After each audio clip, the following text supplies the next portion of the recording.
What makes a good pilot? How cultures within flight programs influence broader outlooks on pilot performance. By Cole Awtrey with the assistance of my roommate, Jacob Sieber. The research question that I am posing today is, how does the culture of Part 61 and Part 141 training programs shape a pilot's understanding of what it means to be a good pilot? Why does this matter? Well, culture in flight programs shapes attitudes and norms towards safety, training, and pilot responsibility. Understanding the differences in Part 61 and Part 141 cultures can allow flight schools to combine positive aspects of both to create a better learning environment. The research methods I employed in making this were autoethnography, based on my own personal experiences as both a student and instructor in Part 61 flight schools, and ethnography, based on my informal interview of my roommate, Jacob Sieber, who is a Part 141 student and instructor. Lastly, I engaged in a little bit of netnography, mainly on the r/flying subreddit, where there's a lot of pilots who have encountered this question before, and I found their input to be useful. I used all these research methods to formulate the basic summary that will be shown in other slides. So what is the key idea here? Well, what it means to be a good pilot is not universal. There is no one-size-fits-all answer to that question. A pilot's definition of what a good pilot is shaped by the culture and norms of their flight school, as well as their long-term goals, whether it be a career goal or just a personal goal. Many pilots, there's many different routes that people go on. Some want to be fighter pilots, some want to be Alaskan bush pilots, others want to be airline pilots. And each of those flying disciplines has a different skill set as well as risk tolerance and overall mission. What inspired me to explore this topic was the story of Dale Snodgrass. He is pictured in the bottom image there in the F-14 doing a low flyby. He is among one of the most experienced F-14 pilots in history. Unfortunately, he passed away a couple of years ago in an aircraft accident. However, the manner in which he crashed was so astonishing to me that it made me seriously question the skill sets, how well they transfer between different disciplines. He failed to do a pre-flight check and missed a control lock on his controls, resulting in him losing control of his aircraft almost immediately after takeoff. And there's an old saying in flying that there are old pilots and bold pilots, but that there are no old, bold pilots. The lesson that is being taught there is that the old pilot is the one who followed the rules and knew their limits and presumably lived to old age because they followed this.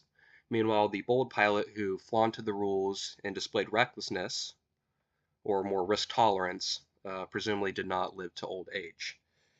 In my mind, I had questioned, well, he was famous because of his boldness, but ultimately died due to a very careless decision, and it made me question, does aviation as a whole value boldness more than safety, or vice versa? And I believe how pilots are trained impacts their individual answers to this. So what is Part 61? Part 61 schools refers to 14 CFR Part 61, which is a set of federal regulations that cover the certification requirements for student pilots, private pilots, instructors, and ground instructors. Part 61 schools are most common. They are generally cheaper to go into, as well as being simpler.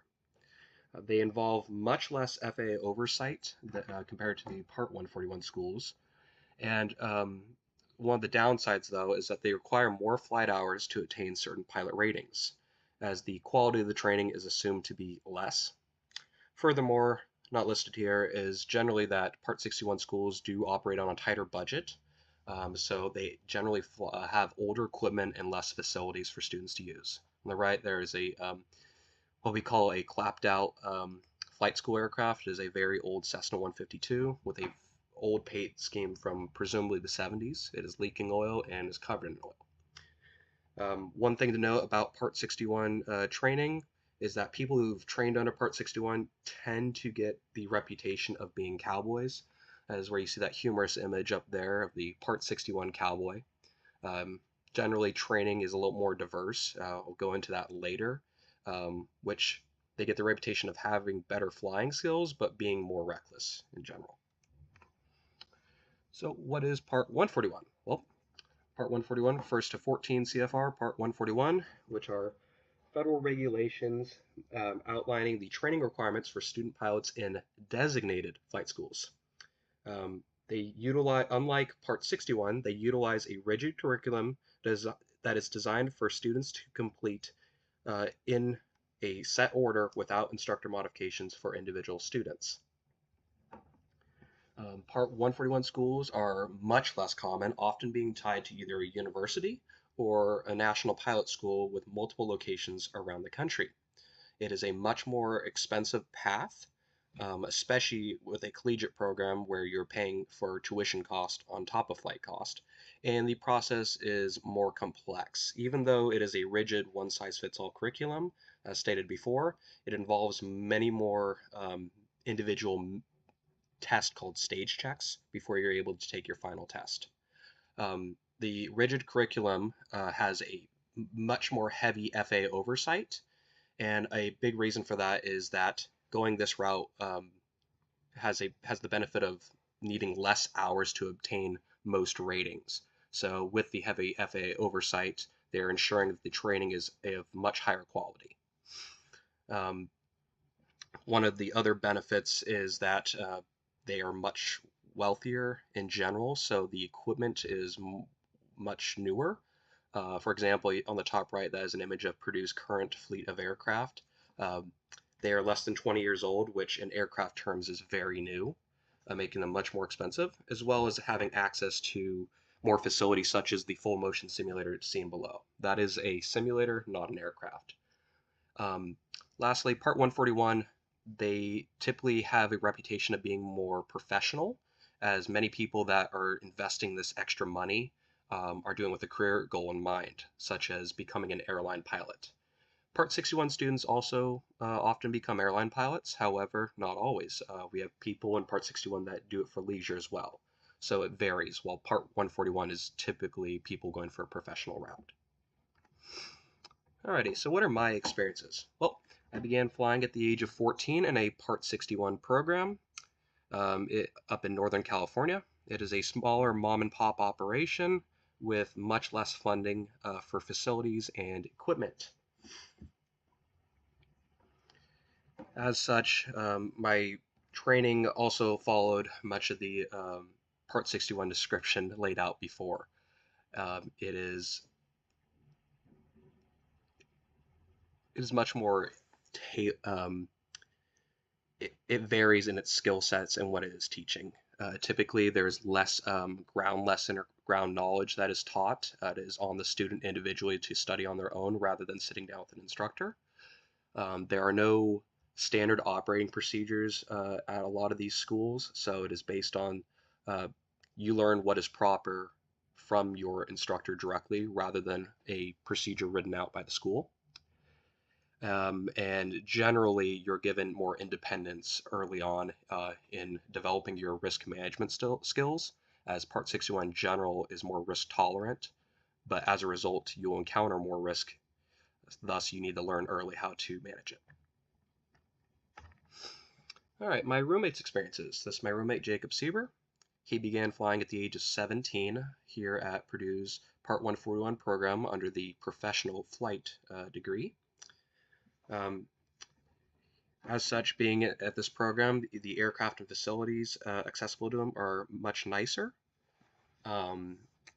such as the simulators and the newer aircraft as mentioned before.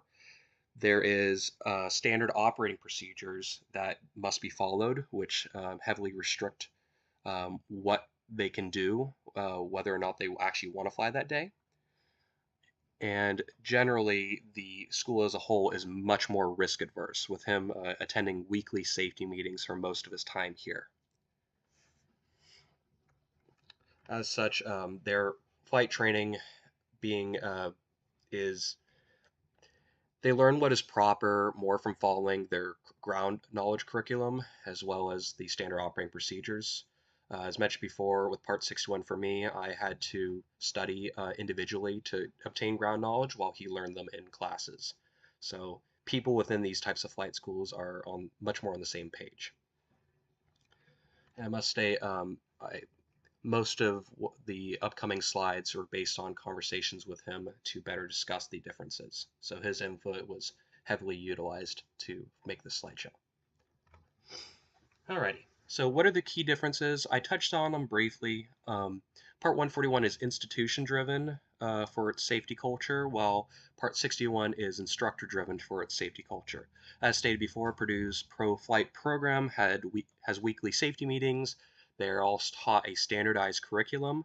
Um, so the students and instructors are all on the same page regarding what is acceptable and what is not. So that heavy safety culture creates norms of being more risk adverse and safety minded. Meanwhile, Part 61, it varies heavily. The individual instructor has a much larger impact on that student's safety culture as well as the norms for safety. Some are very good, but others can be very bad. A case that I'm showing there with the images on the right was a crash a couple years ago in Kentucky where the instructor flew at night with a student, which is expected, it's needed for currency.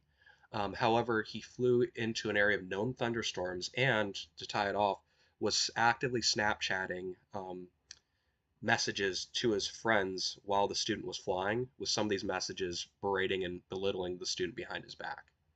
Unfortunately, they did encounter a thunderstorm and broke up midair. I want to clarify that Part 141 versus Part 61, the death rates between the two are not any different from FA and NTSB studies. However, this is a great example of how an individual instructor's lack of safety culture and norms had a very catastrophic outcome. So in general, to summarize, Part 141 has a very strong safety culture, while Part 61 in general has a more relaxed safety culture um, due to the individual instructor variation, as well as Part 61 operating older equipment, which carries more risk, and typically conducting specialized training, which has its own set of risks that normally Part 141 students do not engage in, such as spin training before going for your instructor rating, or mountain flying courses, or off-airport grass landings. For Part 141 students who are looking to go to the airlines, these are unnecessary skills. So typically they do not engage in this added risk. So speaking of skills, skill development. Within a Part 141 school, you have a more tailored, rigid curriculum as mentioned before. So students are typically following the same general guide for learning, and if they fall behind or struggle, it can hurt them a bit as they're going to be stuck in the same progress area for a while. Meanwhile, Part 61, it is variable. Over the summer, I taught a couple students, and if they encountered issue with a certain maneuver, I could have the next lesson be something different rather than continually practicing the same thing till they get it. By mixing things up, I've had better learning outcomes. To clarify, the same basic maneuvers are practiced, but as I had mentioned before, Part 61 students often seek out more specialized training, which is riskier, but in general has the benefit of improving overall ability. They'll have extra skills than Part 141 students who follow the more basic path.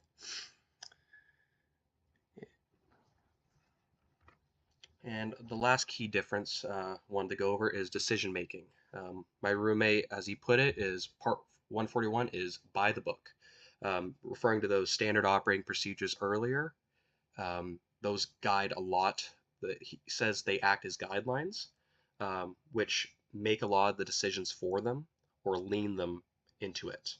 Meanwhile, with Part 61, due to the very variable and multifaceted nature of the flying, due to this different type of training and more risk tolerant attitude, risk management is pressed much earlier, as in you must utilize your own experience or the experience you gain from your instructor to make your own decisions for you. All right, so these are the key insights, aka the two different answers, and this is very general based on me and my roommate's responses to the initial question, what makes a good pilot? So my roommate, Sieber, answered, it is a professional who uses all available resources for safe and efficient operation. This aligns with the idea of 141 students being professionals who are career oriented and typically have much more resources available to them, such as simulators, SOPs, that aka guidelines for them to use, and they are simply concerned with the task that they ultimately want to do, which is transporting people and cargo to a destination safely. So safety and efficiency is their number one goal. Meanwhile, for me, I answered an aviator who exercises risk management to complete the task at hand. I said an aviator because in Part 61, though some people like myself want to go to the airlines, there are others that simply do it for leisure.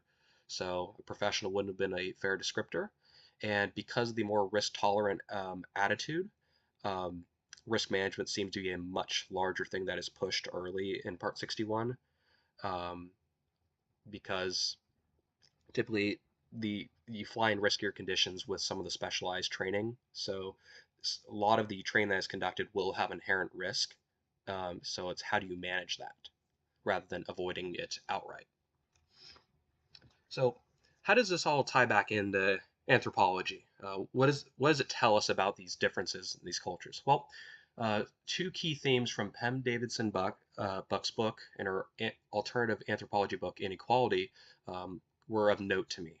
That being culture and norms. I've mentioned a lot in this slideshow, and for good reason. It gives a very good insight into why these differences exist. Well, culture is the learned and shared behavior of a group of people. It includes all that the society produces and ideas as well as things. So, the learned and shared behavior of a group of people.